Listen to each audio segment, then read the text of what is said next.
Welcome to the Banker Lamp. Please enjoy the video. In this video, I will compare the BMW M5 versus M8 in a drag race. Both of these incredible machines share a potent 4.4-liter twin-turbo V8 engine, delivering immense power. While their horsepower figures are very close, subtle differences in weight and aerodynamics can influence their straight-line performance. We will explore how these factors play out when they go head-to-head on the strip, determining which car truly pulls ahead in a pure acceleration contest.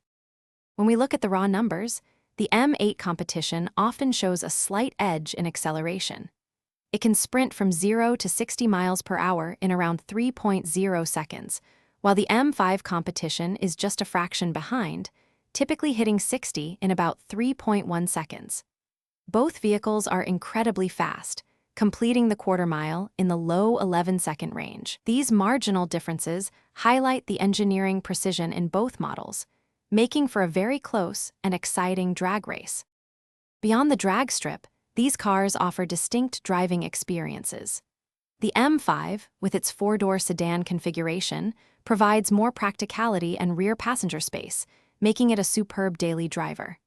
The M8, available as a coupe or grand coupe, often feels a bit more focused on grand touring and a sportier aesthetic.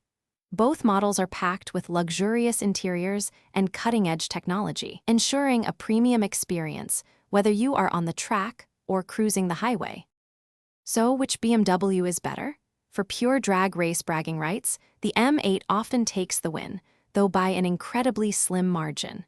However, if you consider overall versatility and everyday practicality alongside blistering performance, the M5 presents a compelling argument.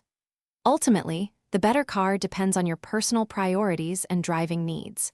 Before you decide, make sure to check the description for a link to some fantastic leak-proof, meal prep containers, and other great deals we've found for you.